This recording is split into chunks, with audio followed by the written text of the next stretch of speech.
Hi Bookish Besties, my name is Brittany, this is Rescues and Reads. Thank you so much for joining me here today. If you are new, welcome, I'm so glad you're here, and if you're already subscribed, as always, I appreciate your continued support. Thank you for returning to another video. Today it is time to do my October reading roundup.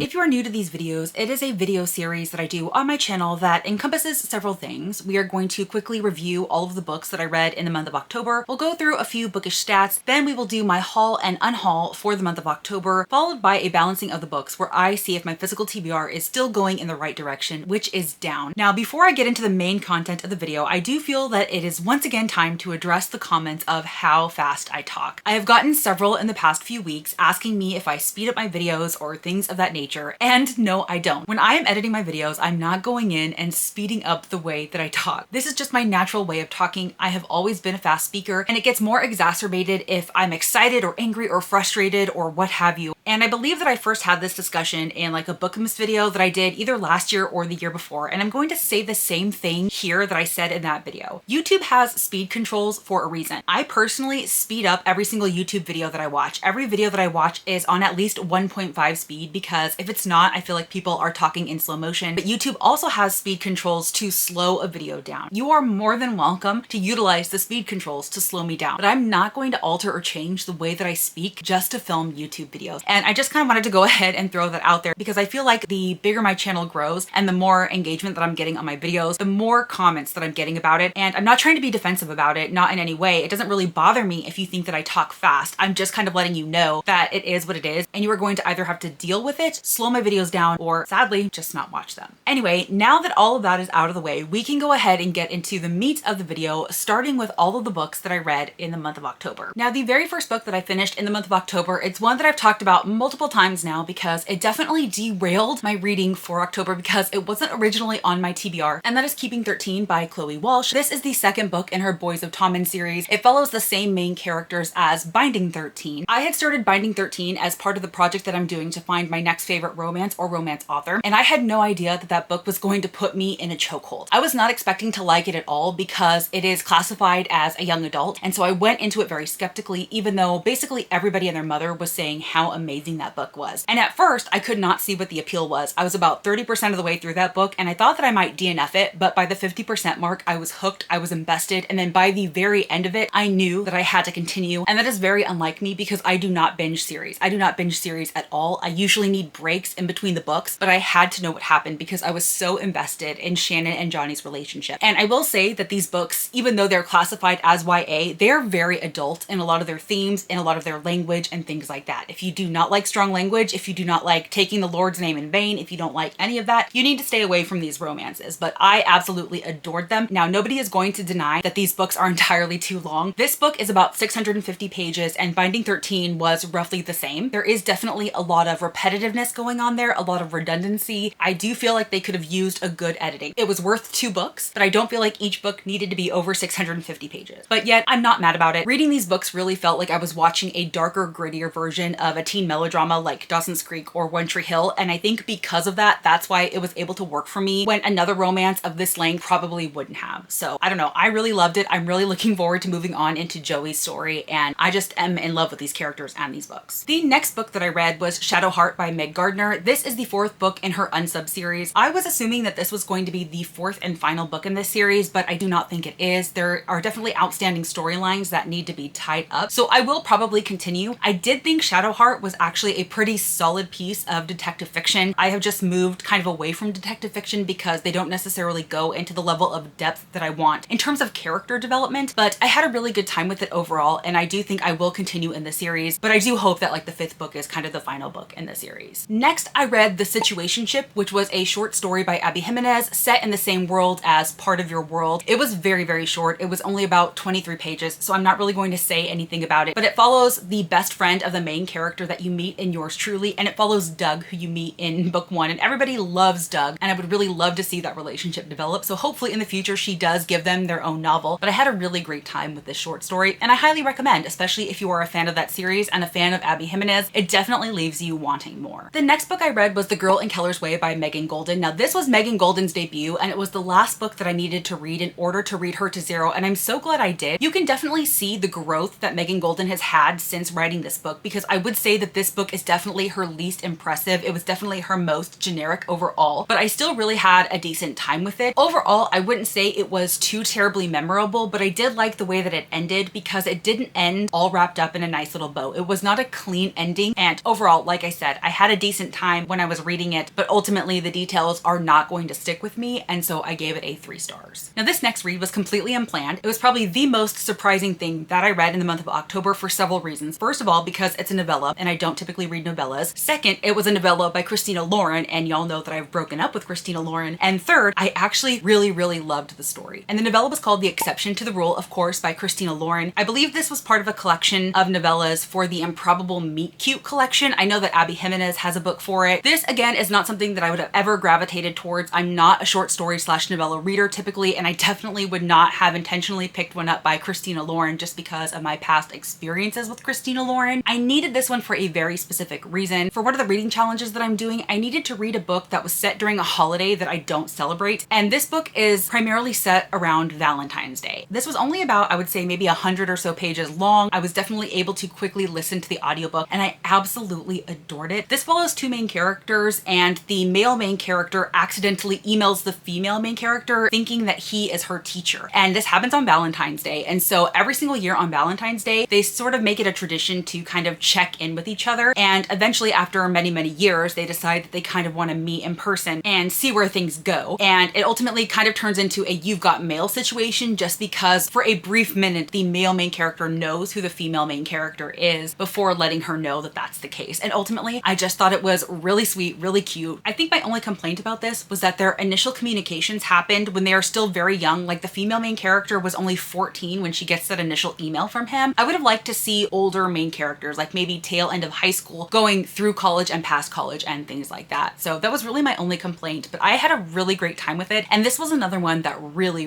left me wanting more. So kudos to Christina Lauren for making me really enjoy a book of theirs that was so short. Next, I finished The Midnight Feast by Lucy Foley. This was so kindly sent to me by Jarrett. Thank you so much again to Jarrett for sending this my way. And this is just another one that was a decent time while I was reading it, but it was nothing spectacular, and it wasn't really anything that I'm going to remember. This follows, I believe, 5 separate character perspectives, and it's all set around the opening of this manor, which is supposed to be this very luxe, exclusive kind of resort situation. And it follows a couple people who work at the resort, it follows the owner of the resort, and it follows a woman who is there for very specific reasons because she has a connection to the owner of the resort from their past when something kind of went down. And also there was another aspect to the story that I didn't quite connect with and I didn't understand. It was all about this really mysterious legend of the birds. And I'm still to this day really not sure what the birds were supposed to be. Maybe a little bit of a cult situation, maybe even an occult situation, but a lot of people were scared of the woods, they were scared of the forest because of the birds, and they kept saying, don't do this, you know, the birds are going to get you. I don't know, it didn't do too terribly much for me aside from confuse me. This is another one that I remember having a good time with while I was reading, but didn't really leave a lasting impression. I did give this a 3.5 star though. Next, I read A Winter in New York by Josie Silver. This is one that I've had on my TBR for quite a while, since last December. I went ahead and picked this up from Book of the Month because I really enjoyed her book One Day in December, but when I read that, I was a very different reader. So I was nervous going into this, and I'm happy to say that I actually really enjoyed this. It was a little bit harder hitting than I was expecting it to be, but this essentially follows our main character Iris. She is from London, and she just got out of a really toxic, emotionally abusive relationship, and so she has decided to move to New York because she also lost her mother a couple of years prior to this, and she was very